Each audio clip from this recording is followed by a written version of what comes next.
Who, The Empty Child, the 9th episode of Series 1, is written by Stephen Moffat and starring Christopher Eccleston, Billy Piper and John Barrowman. So originally the episode was going to be called World War II, but then early versions of this script quoted this episode's title as An Empty Child, which would be a reference to An Unearthly Child, the very first Doctor Who episode. But they changed it into The Empty Child. Apparently Captain Jack's name was going to be called Captain Jax, but the idea was dropped and changed it into Jack. This is the first Stephen Moffat's episode written, apart from the parody Doctor Who, The Curse of the Fatal Death, one with Rowan Atkinson.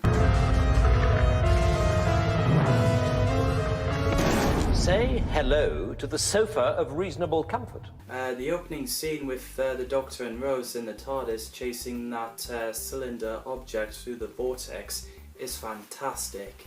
The Doctor and Rose landed in London during World War II in the middle of London Blitz. While the Doctor goes into a nightclub and goes on stage to speak to everyone by the microphone. Excuse me. Could I have everybody's attention just for a mo? Be very quick. Hello. Rose sees a child on the roof wearing gas mask. The way he shouted, "Mummy." Mommy. That scene is so freaky. While Rose decides to climb on the rope to try and help that kid, turns out she grabbed a rope of a barrage balloon. When I first watched it at the age of 6 or 7, I was like, whoa, it was so intense. We weren't sure if she was going to fall to her death. I love the bit when the Doctor picks up a cat and saying, one day he meets someone to do the don't wander off thing. When the TARDIS phone rang and the Doctor tried to answer, I think we were like, that's not something you'd see in Doctor Who, as the telephone is normally just sitting there. How can you be ringing? So we have Nancy, played by Florence Hoth, and I think she's great. When she came up to the Doctor to tell him not to answer, and we're like, why not? Because the other side of the phone was the empty child, Jamie.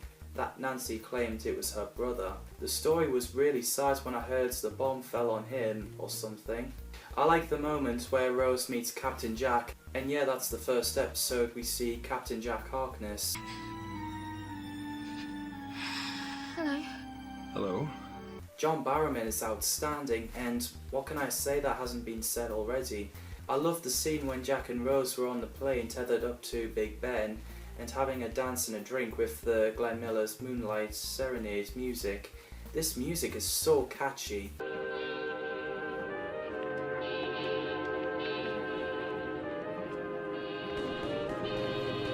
It's like a Sunday dinner music. I heard Glenn Miller was missing in action during World War II, which is really sad. Speaking of Sunday dinner, when Nancy sets up the dinner for the children and the Doctor decides to join in. Are you a copper? Of course I'm not a copper. What's a copper going to do with you lot anyway? Arrest you for starving? That was a great moment. I can tell Christopher Eccleston enjoyed his time in that scene. And of course we get the scary child at the door with everyone running away except the Doctor. The child must be so powerful when he manages to control the radio, phones and even the monkey with the cymbals, like the one you see in Toy Story 3, by putting his voice into it. That's like a horror movie.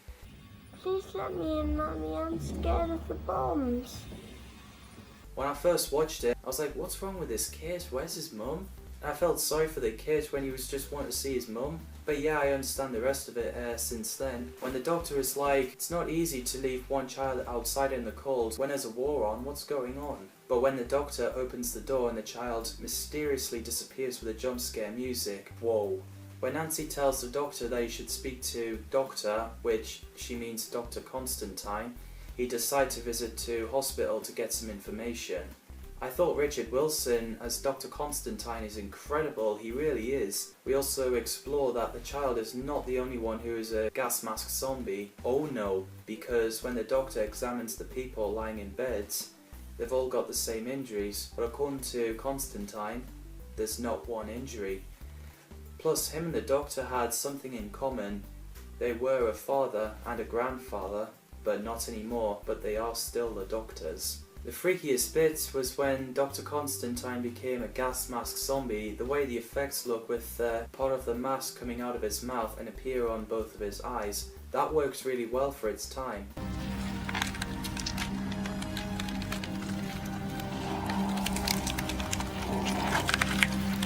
It was funny when Jack meets the Doctor for the first time, he calls him Mr. Spock, the reference of Star Trek. But Rose was like, what am I supposed to say you are?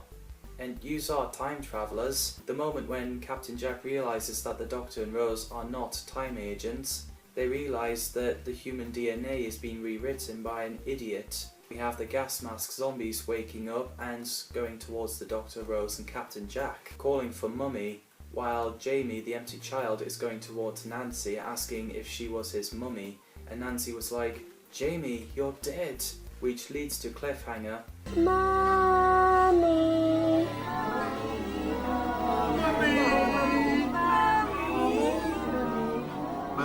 Man, what an episode. So yeah, I love that episode. It's scary and it's great. What are your thoughts of this episode? Drop it down in the comments below. Thanks for watching. See you in the next video.